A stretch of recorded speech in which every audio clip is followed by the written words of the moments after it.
Okay.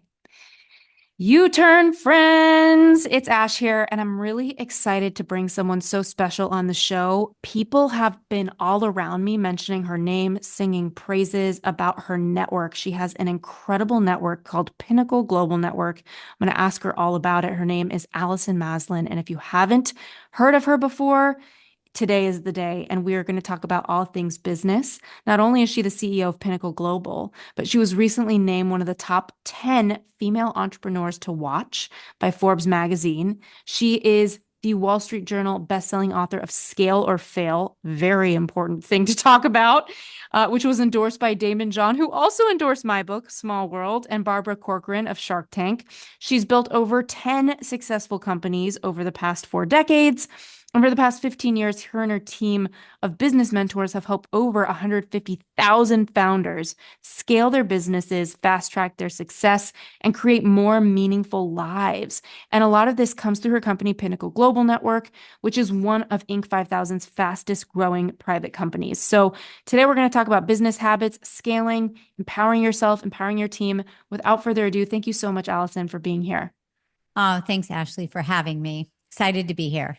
Me too. I mean, honestly, any woman who owns a network, I have a little a kinship with them. Like, I don't know if you know my friend Tracy Holland, but she's really big in this sort of a thing. And there's something special about you all who are here to build community and create the value that comes through that. And I was just talking to a fractional CFO yesterday, and she said to me, "Have you heard of Pinnacle Global Network?" And I said, "That's funny. I'm talking to Allison tomorrow." Oh, So really? you're That's making an great. impact. Yeah. Well, Um, good. Well, I think community is so necessary. And as a business owner, it can be very lonely. And things are changing in the marketplace minute by minute. So when you can have the certainty of having a community, having the, support, it really helps you to navigate in mm, growing your business. mm. I want to go back to when you did not feel like you knew what you were doing in business, and maybe something happened that shifted things for you, moved things along for you. What was that thing? Because I feel like people have big breaks, or little breaks when they keep going. Can you take us into that tipping point or that moment where you shifted? Yeah, I think we all kind of think we know what we're doing until we realize we have no idea what we're doing. Yeah. And that can happen at various stages in your business growth. There's a saying, new level, new devil. So if you haven't been there before, this is, there's always new challenges, new things to learn. But the big shift for me was quite a few years ago in my early business.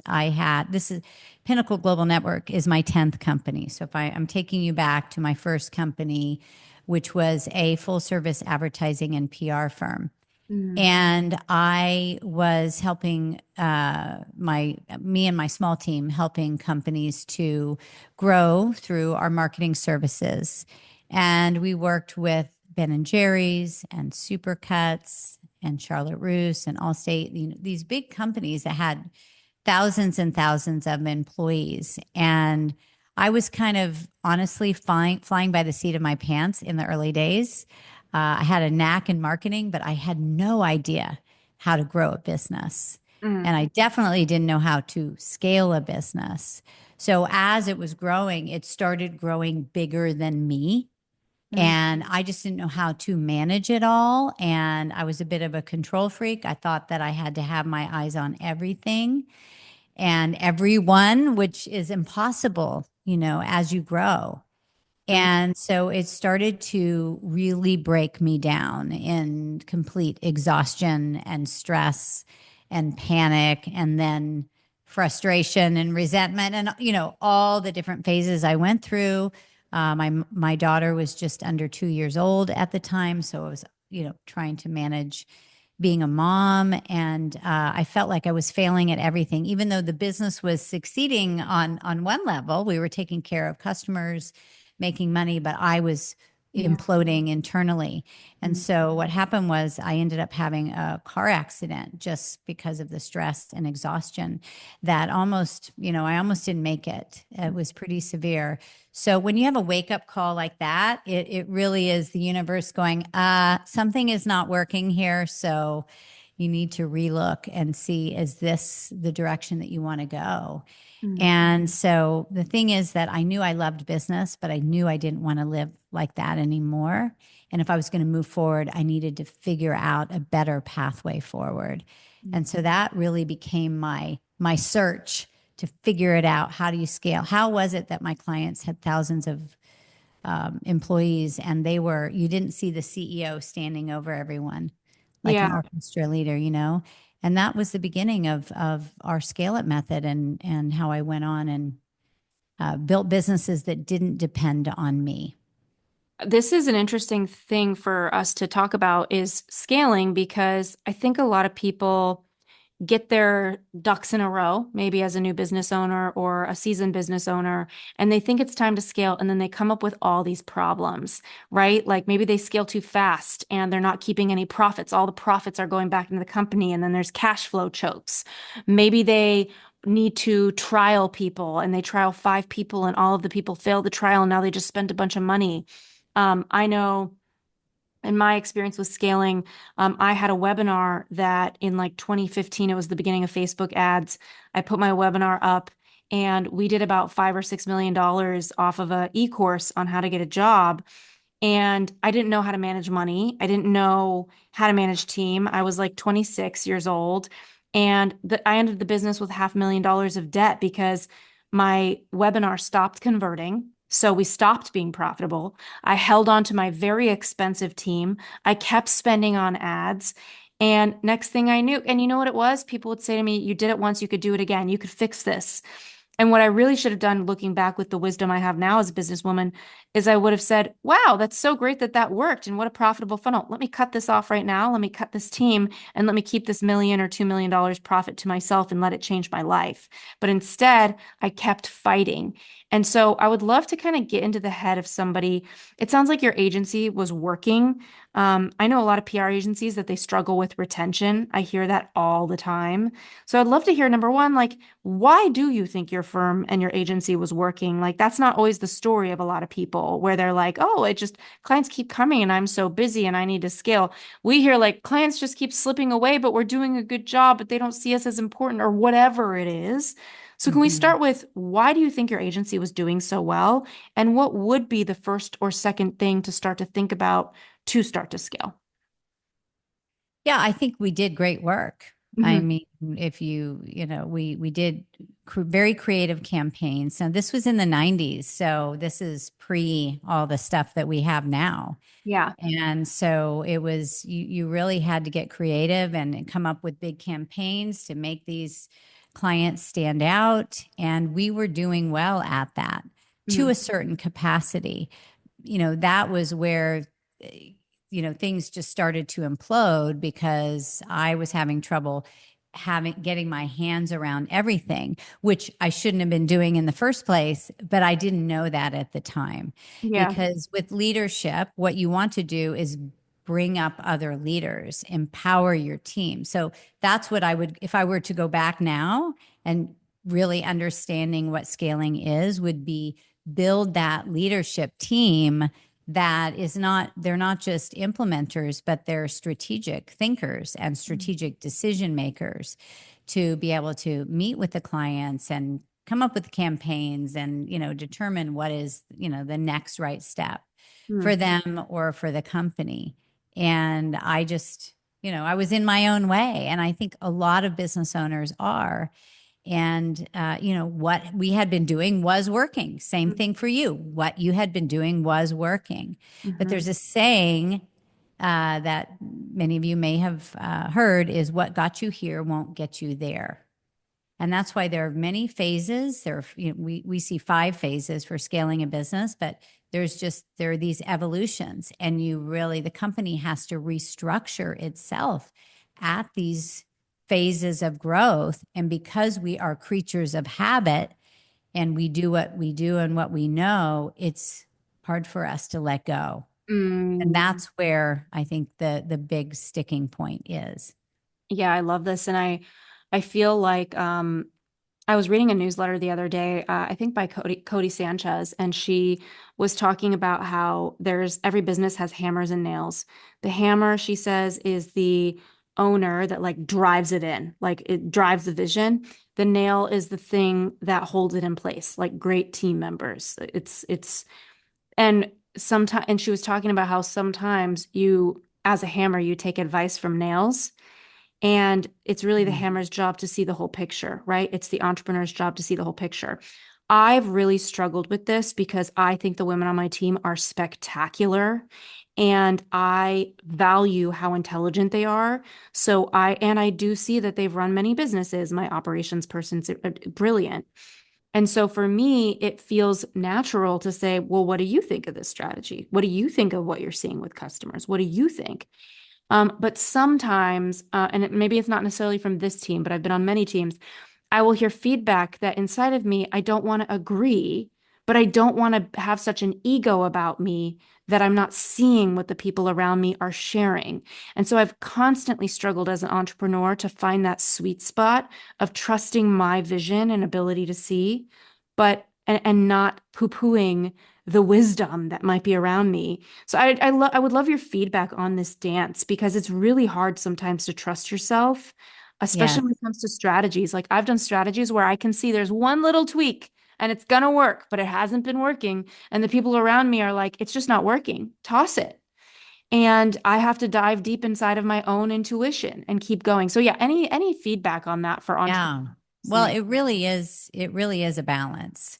I think the thing to understand, first of all, is whatever your big vision is, and you've got to have complete clarity on that. So you know exactly where you're going, so you can communicate it to the team. But there's a part of the evolution of your company where the vision has to shift from your vision, Ashley, to your company's vision. So I Mhm. had to go from the Allison vision to the Pinnacle Global Network vision. And so, for instance, one of the things we do with clients, and we encourage them, and we have in our company, is called a vision committee. And so we have a volunteer board, and their role is to be galvanizers of the vision throughout the company. And I'm not on that board. So it really is that it has to have a life of its own outside of you. Mm, Now, you ultimately are going to make the final decisions. Now, even with a full leadership team, and we have leaders that they're making decisions all day long without me. But when it comes to direction of the company or adding a new revenue stream or something that's pretty pivotal, I get to have the say in that. Of course, I get to have the final say in that. I do think that it definitely is tricky because if someone brings you an idea, for instance, of a new revenue stream or a new marketing strategy, oftentimes the first thing that comes up within us, and I've experienced it many times myself, is, oh, we've done that before. That's not going to work. That doesn't work in my industry, and so forth. So I have learned to stop and recognize that that's coming up and really listen. And if I'm not sure, or even if it's maybe a no, I say, you know what, let me think about that and get back to you. Because oftentimes when I can give myself 24 hours, 48 hours, or just some time away, I look at it differently.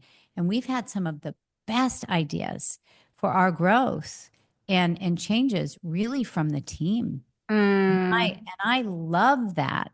mm, But if, and in the earlier years, I would say, oh, no, that doesn't work. We've done that before. I might cut them off, something, mm, and that doesn't inspire them to continue to be creative mm. around moving the vision forward. So I think it's a good balance, but it needs to go in that direction. And then that will free you to really be thinking about the big moves for your company, Yeah. the big, new direction for where you want to go. Mm. I have a friend who's a mom, and she had this really honest conversation with me recently over coffee. She has a company with like 4 employees, and so it's small. It could be bigger. She's doing great work. But she literally leaned into me and she said to me over coffee, Ashley, I want to be honest. I just want to make a ton of money from this company and be a mom. And she said, and I have no idea how to motivate my team with a vision of me making all this money. And I'm somebody who has so much respect for people getting what they want out of the things that they're creating. So to me, I have absolutely no judgment if she wants to have a cushion in motherhood. Um, what do you say to people who maybe they have a vision and it's harder to get other people behind it?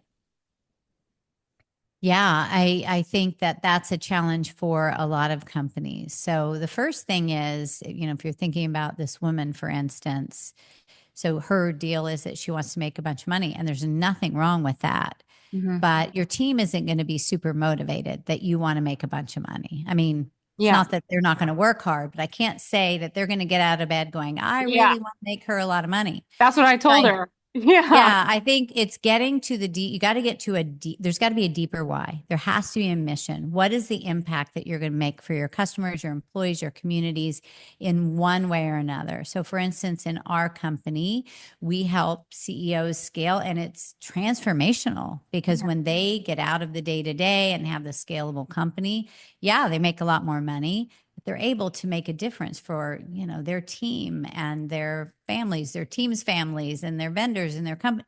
It's just so far reaching. And at the same time, as we grow, our team grows and they get to have a transformational experience together as well Hmm. in giving back. And so I think you've got to find that emotional driver, number one. And then number two, it's important to find out what are the dreams of your employees? Yeah. What is their vision? What do they want in their life? And if you can find an intersection Hmm. between your vision and their vision, that really is the fuel to the fire to Mm. move it forward. Because if they can see that, by growing this helps them do this, and if they do this, that helps the company do this, then you've got a great symphony happening. I love the word symphony for that. It's interesting. Like, I've had such deep, loving bonds with the people that work for me, and I never really see them as working for me as much as with me. And I know that that's hard for some people to create. Um, do you have any thoughts on how you can find unicorns? Because I know a lot of people want to find that amazing hire that can change their life. And I have plenty of those at my company that I'm very proud of. I don't know what I'm doing to have them. I can't give a tip. The only tip I can excavate is when you get one, ask them who the best one they know for that other thing is that you need. And top talent recognizes top talent from the past 10, 15 years of their career. They'll say there's one person this good and it's that one. And you find them. But other than that, like, do you have any thoughts on how to recommend people find them?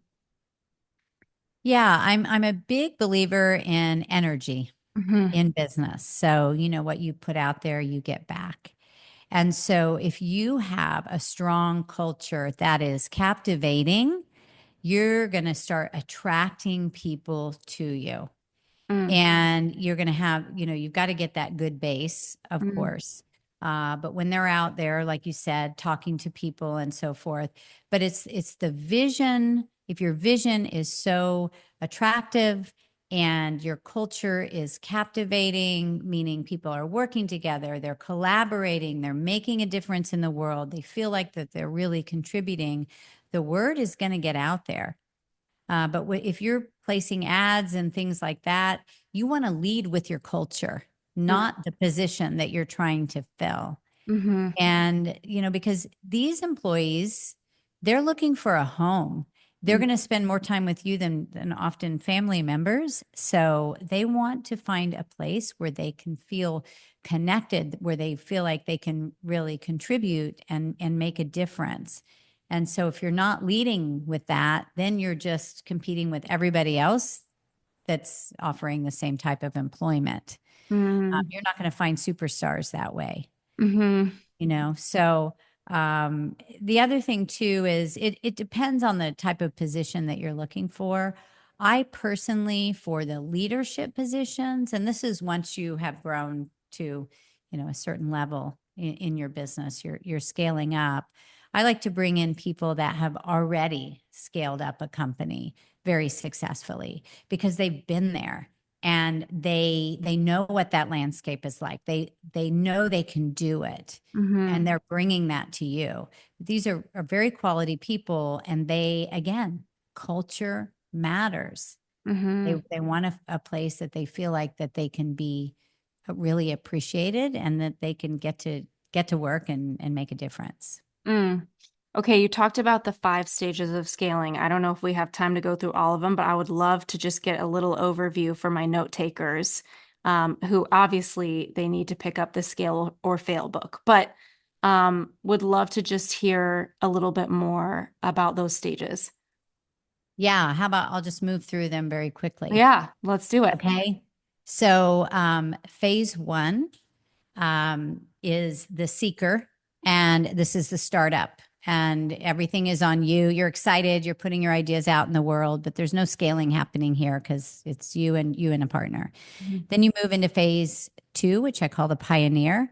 And that's where you're in the thick of your business. You're getting your hands dirty. You're really optimizing your products and services. You're starting to build a small team. You're getting more clear on your avatar. But this is where business owners get stuck when they feel that they have to have their eyes on everything, like I was talking about, being that control freak. Mm-hmm. And so if they don't ever get beyond that, they're going to stay stuck in phase two. And you're at about 500K to 1 million in revenue at Mm-hmm. this. Mm-hmm. Now, if you continue to grow and you're adding on team members, you're going to move into phase three, which I call the ringleader. And the reason I call it the ringleader is because it's a bit of a circus in phase three. You've got more people, you've got teams within your team, like maybe marketing team, a sales team, admin team, finance team, so forth. And the biggest mistake that business owners make here is that you are bringing people on the team before you understand what success looks like for the role. So if you're going to bring somebody in, let's say a director of marketing, or you're going to bring somebody in accounting, you need to be super clear on what they are reaching for. Like if they hit their goal and they're super successful, what exactly does it look like, down to the metrics, down to your bottom line? And the formula we look at is that every employee should bring in 3 to 10 times what you pay them to your bottom line. Mm-hmm. And so, how, in what way? Mm-hmm. So if it's customer service, they drive up your retention 15%. If it's accounting, they save you 300,000 in the budget. So there's all different ways to approach it, but you need to be super clear, because if you're not, then you get frustrated because they're not meeting your expectations, but really they don't understand your expectations. So then you jump in to save the day because you're, like, this isn't happening. And Mm-hmm. then you're up all night, fretting about it with your significant other or your mother. Yeah. And so this is where business owners get burnt out. Yeah. They're on that hamster wheel and so forth.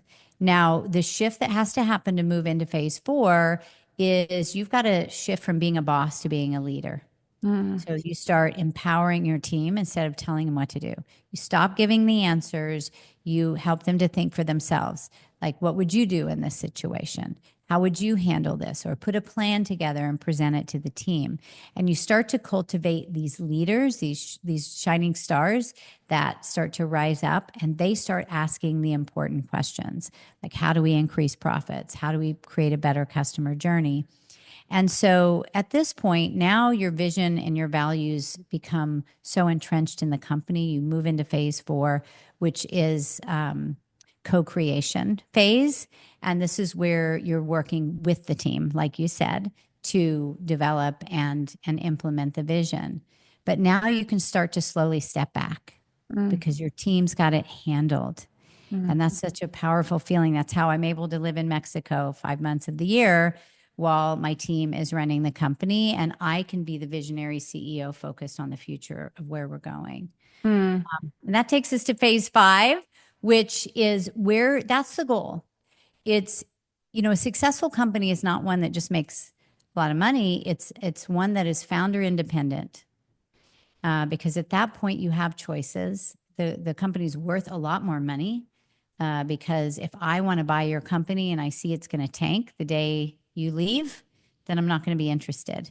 Mm. And only 17% of businesses are saleable. So it's super important to start developing your business that way from the get go, is constantly thinking, how do I replace myself in this and this and this?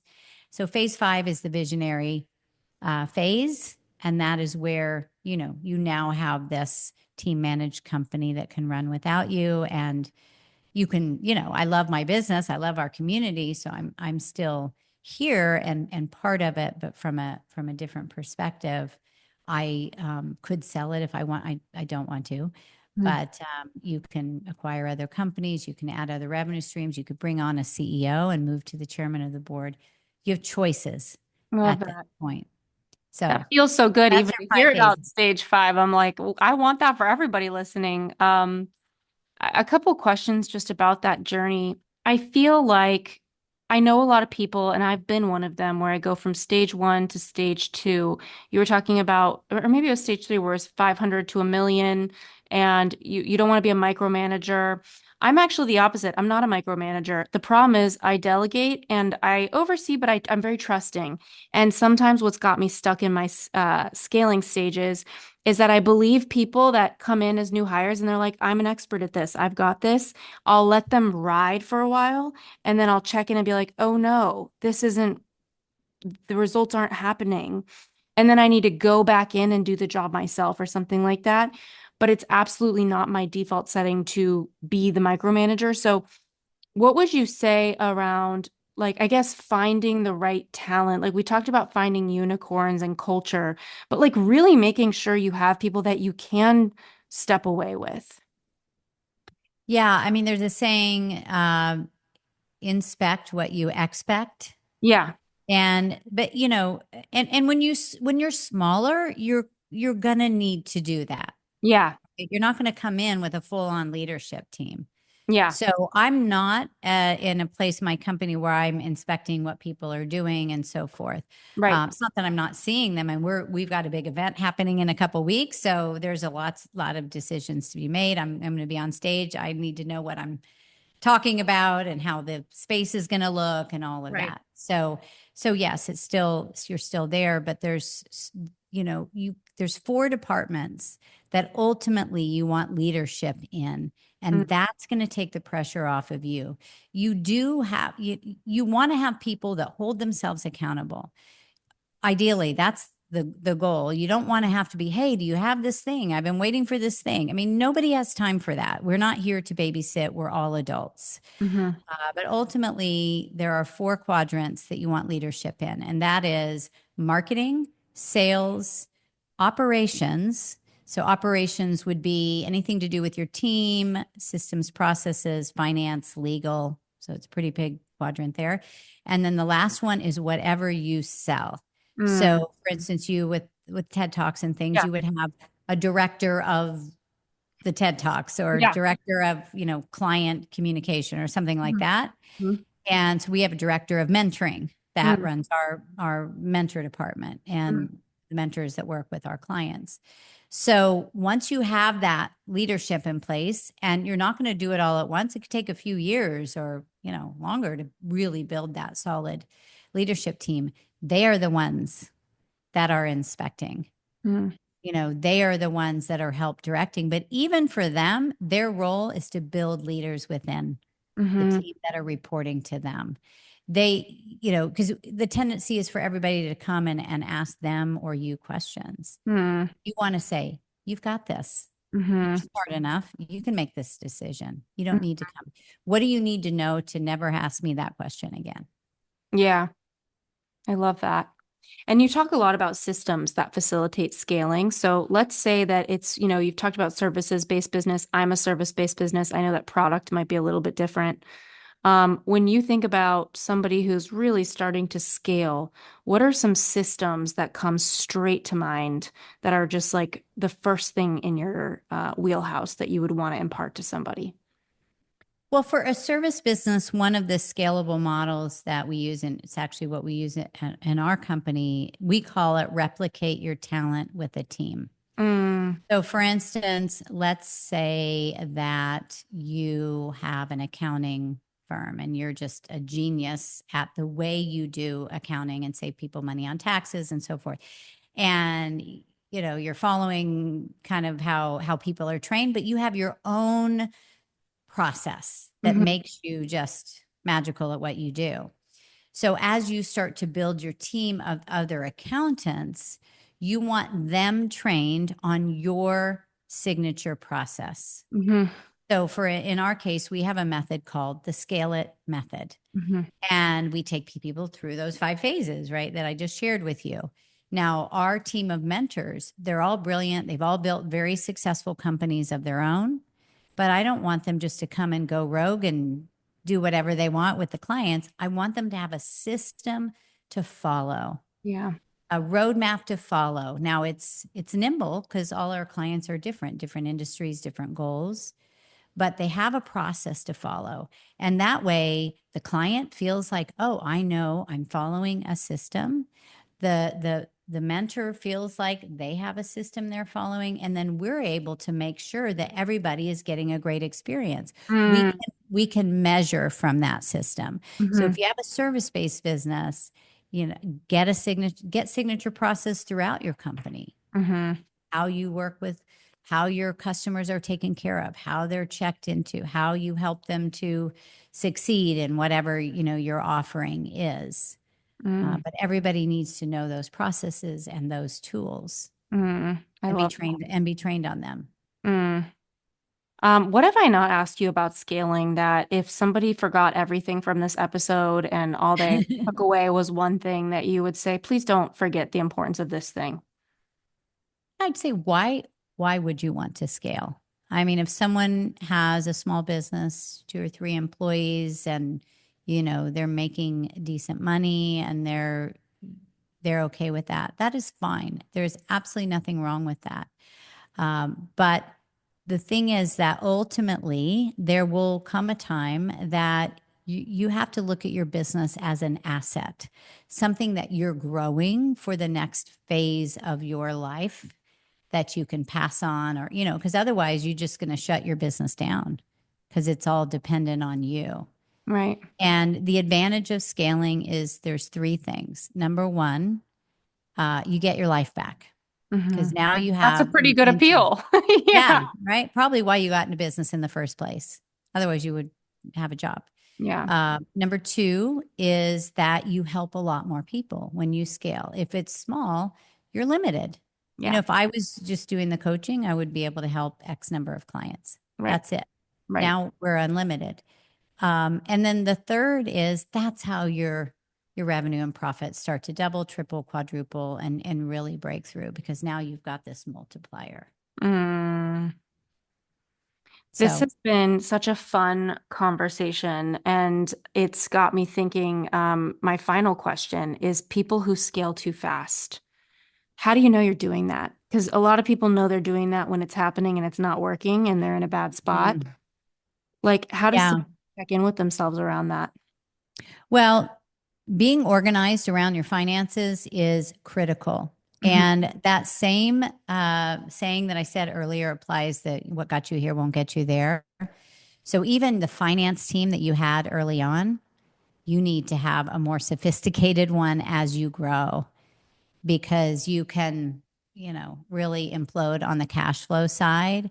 So just bringing in a lot of top line revenue without growing your bottom line, you can only sustain that for so long. Hmm. So you want to have a healthy profitability. So you need to figure out what is that percentage of profitability you need as you scale. Is it 10? Is it 15? Is it 20?